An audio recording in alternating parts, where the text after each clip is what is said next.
தமிழகத்தில் கடந்த 2 மாத காலமாக மழை பெய்திருந்தாலும் அதை நம்முடைய அரசாங்கம், நம்முடைய முதலமைச்சர் அவர்கள் மிகப்பெரிய பாதிப்பு இல்லாமல் அதை சரி செய்து சமாளித்து வந்திருக்கிறார்கள். அந்தந்த மழை பெய்கிற நேரத்தில் அந்தந்த மாவட்ட ஆட்சித்தலைவர் மத்தியிலே நேரடியாகவும் காணொலி காட்சி மூலமாகவும் பேசி தகுந்த நடவடிக்கை எடுக்க சொல்லியிருக்கிறார்கள். இங்கே நம்முடைய சிஆர்ஏ, நம்முடைய டைரக்டர், செக்ரட்டரி போன்ற நம்முடைய வருவாய்த்துறை சார்ந்த அதிகாரி பற்றியும் சொல்லி தகுந்த நடவடிக்கை எடுத்துக்கொண்டிருக்கிறார்கள். வரும் 28, 29, 30 தேதிகளில் மழை இருக்கும் என்ற ஒரு செய்தியை வானிலை ஆய்வு மையம் நமக்கு தகவலாக கொடுத்திருக்கிறார்கள்.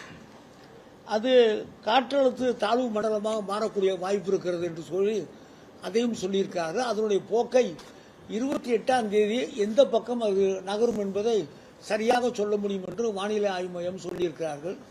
அப்படி இருந்தாலும் நாம் எதிர்பார்த்து எந்த பகுதியிலே சென்றாலும் அதை எதிர்கொள்வதற்கு வசதியாக சென்னை மாநகராட்சியுடைய ஆணையாளர், காஞ்சிபுரம் மாவட்ட ஆட்சித்தலைவர், செங்கல்பட்டு மாவட்ட ஆட்சித்தலைவர், திருவள்ளூர் மாவட்ட ஆட்சித்தலைவர், விழுப்புரம் மாவட்ட ஆட்சித்தலைவர், திருவண்ணாமலை மாவட்ட ஆட்சித்தலைவர் பற்றியெல்லாம் நாங்கள் காணொலி காட்சி வாயிலாக இப்பொழுது நாங்கள் பேசி முன்னெச்சரிக்கை நடவடிக்கையாக தகுந்த முன்னேற்பாடுகளை செய்ய வேண்டும் என்று அறிவுறுத்தி சொல்லியிருக்கிறோம். புயல் வந்தாலும் மழை வந்தாலும் அதை சமாளிக்கக்கூடிய அளவிற்கு அதிகாரிகள் தயார் நிலையில் இருக்க வேண்டும் என்பதையும் தன்னார்வலர்களையும் தயார் நிலையில் இருக்க வைக்க வேண்டும் என்ற அந்த செய்தியையும் மாவட்ட நிர்வாகத்திற்கு நாங்கள் அறிவுறுத்தி சொல்லியிருக்கிறோம். மாவட்ட ஆட்சியரோட தற்போது ஆலோசனை மேற்கொண்டீங்க. என்ன மாதிரியான நடவடிக்கைகள் அந்தந்த பகுதியில், குறிப்பாக பார்த்தீங்கன்னா சென்னை, காஞ்சிபுரத்துல எல்லாம் 20 சென்டிமீட்டருக்கு மேல மழை பெய்யும் சொல்லி சொல்லியிருக்காங்க. அதனால என்ன மாதிரியான நடவடிக்கைகள் நீங்க மேற்கொள்ளுங்க? முதல்ல தாழ்வான பகுதியில் இருக்க மக்களை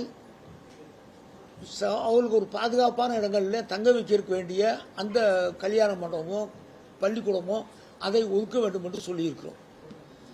அவங்களுக்கு வேண்டிய உணவுகளை முதல்ல நாம் தயாராக வைத்துக்கொள்வோம். அது வந்த பிறகு தயார் செய்கிறோம் என்றும் இல்லாமல் முதல்ல தயார் நிலையில் வைத்துக் கொள்ள வேண்டும்.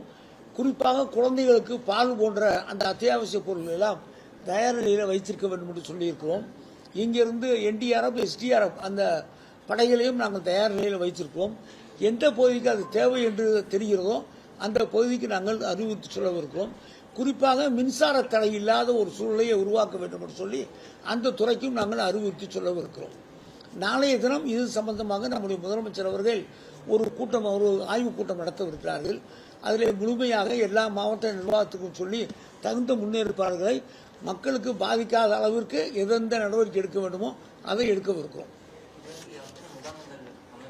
இல்லை, எப்பயுமே ஒரு டிஸ்ட்ரிக்ட்லையுமே ஒரு ஏரியாலும் பெர்மனெண்ட்டாக இந்த இடமும் ஒரு ஃபிக்ஸ் பண்ணி வச்சுருப்பாங்க. ஒரு 50 இடமோ 40 இடமோ 30 இடமோ அது ரெடியாக வச்சுருப்பாங்க. இன்றைக்கி தேதியில் அதெல்லாம் அந்த இடத்துல ஃபிக்ஸ் பண்ணி தாசில்தாரோ BDOவோ அந்த வேலையை பார்த்து வச்சுருப்பாங்க. அந்த பகுதியில் மழை பெய்யும்னா அதுக்கு உடனடியாக அந்த இடங்களை இவங்க எடுத்துக்கிட்டு மக்களை தங்க வைக்க வேண்டிய வேலையை குறிப்பாக ஒன்று பள்ளமான பகுதியில் தண்ணி நிற்கும், அவங்கள எங்கே கொண்டு வைக்க போகிறோம், அதுதானே பிரச்சனை. அது எல்லா நேரமும் தெரியும் நமக்கு. அதுக்கு வேண்டிய முன்னேற்பாடுகளை செய்திருப்போம். பிளே ஸ்டோர் மற்றும் ஆப் ஸ்டோரில் இருந்து பாலிமர் செயலியை QR கோடு மூலம் பதிவிறக்கம் செய்யுங்கள். செய்திகளை உடனுக்குடன் பெறுங்கள்.